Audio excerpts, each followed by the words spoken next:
Hello guys, welcome to our channel. আমার নতুন একটি ভিডিওতে তোমাদের সকলকে জানাই অনেক অনেক ভালোবাসা। আশা করছি তোমরা সকলেই খুব ভালো আছো, আর আমরাও বেশ আছি।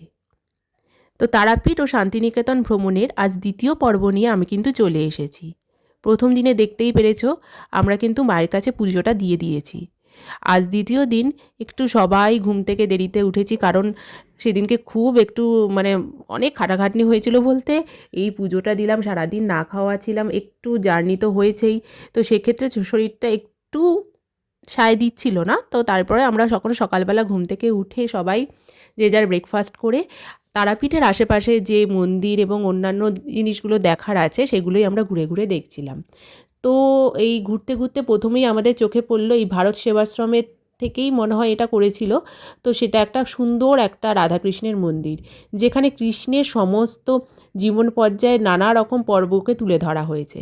তো মন্দিরটা এতটা সুন্দর, এবং মন্দিরটা কিন্তু এখানেই শেষ নয়, যে কৃষ্ণের যে বিভিন্ন পর্যায়ে জীবন পর্যায়ে যে নানা চিত্রগুলো তুলে ধরেছে সেটা কিন্তু নিচে রয়েছে, মানে এর নিচে রয়েছে, এর নিচে যেতে হবে। তো আমাদের সঙ্গে থাকো, দেখতে থাকো, আশা করছি ভিডিওটি তোমাদের বেশ ভালো লাগবে।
দেখতেই পেলে এখানে শ্রীকৃষ্ণের বিভিন্ন পর্যায়ে জীবনী পর্ব, যেমন কৃষ্ণের রাসলীলা, কংসের কারাগার, পুতনা বধ, কালিয়া দমন থেকে শুরু করে কৃষ্ণের বিভিন্ন অবতার, বিষ্ণুর বিভিন্ন অবতার এবং সঙ্গে অন্যান্য দেবদেবীরও নানা রকম সুন্দর চিত্র প্রত্যেকটা দেয়ালে কিন্তু ফুটিয়ে তোলা হয়েছে।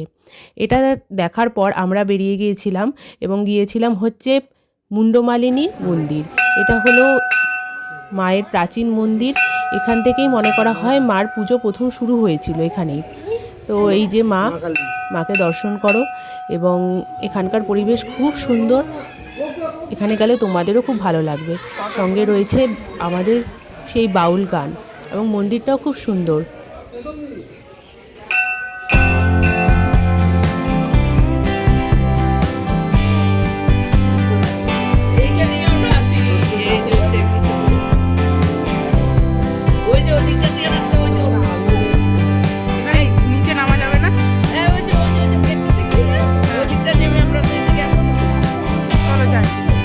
এটা কি বোঝাও আমাদের?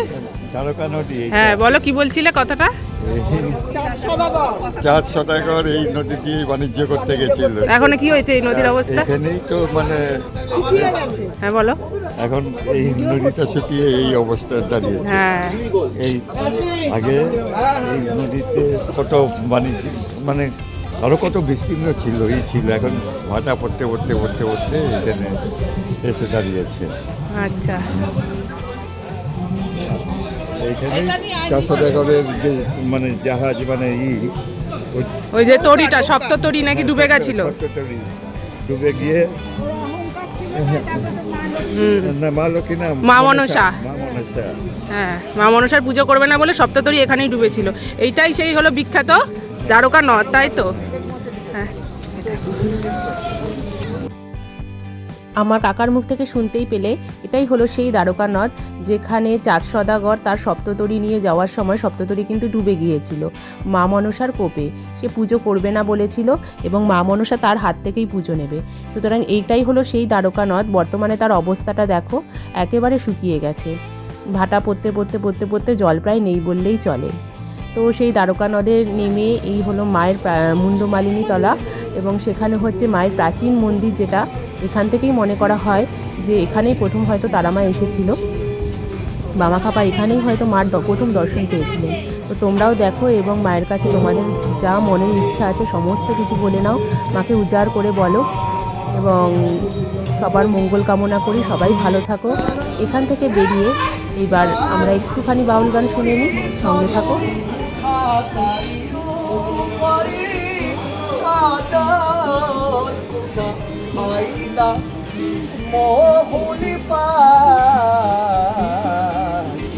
পাখি কেমনি পাখি কেমনি কপালের নইলে পাখি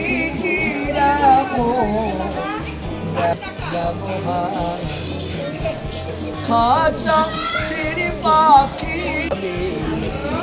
মিলন হবে কত দিনে, মিলন হবে কত দিনে, ওই আমার মনের মানুষের আমার মনের মানুষের চাতক প্রায় পাহাড় ও গোছে আছে কালো সচি চাতক প্রায় পাহাড় ও গোছে আছে কালো সচি হব বলে চরণ দাস, আমি হব বলে চরণ দাস।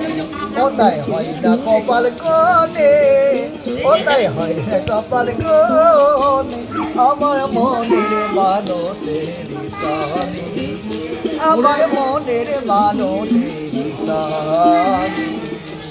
এই বাউল গান হলো বাংলা সংস্কৃতির এক অনন্য নিদর্শন, যেটা শুনলে সত্যি মন থেকে এক অপরূপ শান্তি বা মনের এক আলাদা প্রশান্তি হয়। তো সেটা শোনার পর আমরা কিন্তু বাড়িতে মানে আমাদের যেখানে লজ ছিল সেখানে আমরা গিয়েছিলাম, গিয়ে সেখানে দুপুরের খাবার খেয়ে আবার বেরিয়ে পড়েছিলাম। কারণ দেখো, ঘুরতে গেলে ঘরে বসে সময় নষ্ট করাটা বোকামি, তাই আমরা খেয়ে দিয়ে একটুখানি সামান্য রেস্ট নিয়ে আবার কিন্তু বেরিয়ে পড়েছিলাম বিকেলবেলার দিকটায়। এবং এখন তো শীতকাল, তাড়াতাড়ি সন্ধেও হয়ে যায়, তাই আমরা একটু মানে আলো থাকতে থাকতেই বেরিয়ে পড়েছিলাম। এটা হলো মানে তারাপীঠ শ্মশান চত্বর।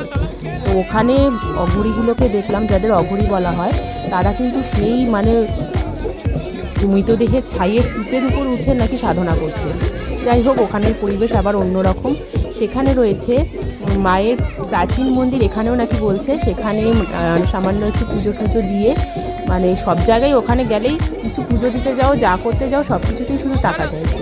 যাই হোক, এখানেও একটা বাউলের আসর বসেছে, সেখানে পুজো দিয়ে এবং শেষে তোমাদেরকে একটা মানে সারপ্রাইজ রয়েছে তোমাদের জন্য। দেখো, তোমাদের সাথে মা তারার একটু দর্শন করাবো, কারণ ওখানে তো ফটো তোলা অ্যালাউ নয় এবং অনেক দূর থেকে প্রচুর মানুষ থাকে, তাই যেইটুকু সম্ভব তোমাদের সাথে শেয়ার করছি। তো এখানেই আমি আমার ভিডিওটি শেষ করব। আশা করছি ভিডিওটি তোমাদের সকলের ভালো লেগেছে।